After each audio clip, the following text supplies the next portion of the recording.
영혼의 닷. 세상의 바다에서 진리의 길을 찾아 헤매다 지친 영혼을 위한 책. 속죄함을 받은 후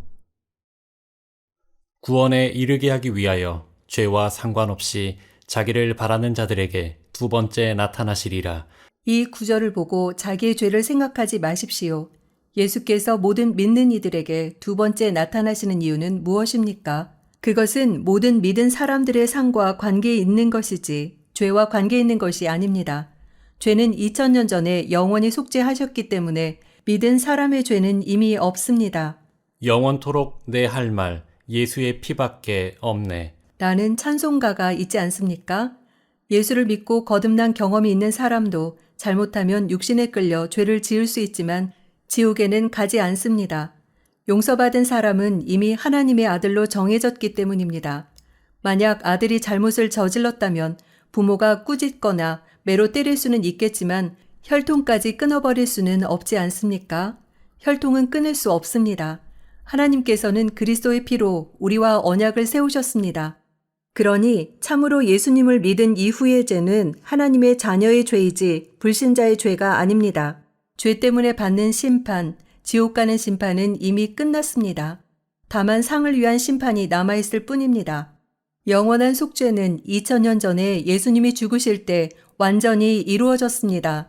이제 우리는 예수님이 내 죄를 위해 죽으셨기 때문에 그분께 감사하는 것입니다. 이렇게 복음에 대해 설명하면 어떤 사람들은 예수 믿으면 영원히 죄를 용서받았으니 마음대로 죄 지어도 괜찮다는 것이냐? 하고 비난하기도 합니다. 그러나 그런 교리는 있을 수 없습니다. 성경에 예수 믿고 영원히 용서받았으니 마음대로 죄 지어도 된다는 말은 없습니다. 예수님이 자기의 죄를 용서해 주셨으니 너무나 고마워서 죄를 더 짓지 못합니다. 혹 살다 보면 죄의 유혹에 빠지거나 실수를 저지를 수도 있고 어떤 것이 죄인지 분별치 못하고 부지 중에 죄를 짓고 쓰러지고 넘어지는 수도 있습니다만 그것은 하나님의 아들로서의 죄입니다. 아들이 잘못했을 경우 부모는 꾸중이나 징계를 합니다. 그렇지만 아들의 명분이 사라지는 것은 아닙니다. 잠언을 읽다 보면 곧 허탄과 거짓말을 내게서 멀리 하옵시며 하는 기도를 보게 됩니다. 자기 나름대로 큰 거짓말, 작은 거짓말을 마음대로 한 사람은 불안한 나머지 하나님, 제가 거짓말을 마음대로 하고 있는데 당신의 자녀가 아닌 것은 아닙니까? 하는 근본적인 문제에까지 회의가 생길 수 있습니다.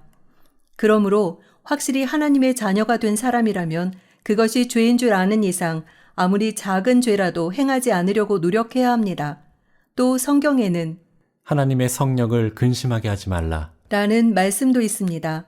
그러니 우리는 그런즉 거짓을 버리고 각각 그 이웃으로 더불어 참된 것을 말하라. 분을 내어도 죄를 짓지 말며 해가 지도록 분을 품지 말고 하는 말씀들을 지키는 것이 합당합니다. 이것은 성도들의 생활 중에 실수가 있을 수 있기 때문에 하신 말씀입니다. 이제 우리가 잘못해서 하나님 앞에 죄를 지었을 경우 그 죄 때문에 우리의 양심은 심한 고통을 당하겠지만 하나님은 우리를 버리지 않으십니다. 그의 사랑은 진실로 영원한 것입니다. 우리는 알고 지었든 모르고 지었든 간에 우리가 지은 모든 죄를 하나님 앞에 대언해 주시는 분이 계시다는 것을 확실히 믿습니다. 만일 누가 죄를 범하면 아버지 앞에서 우리에게 대언자가 있으니 곧 의로우신 예수 그리스도시라.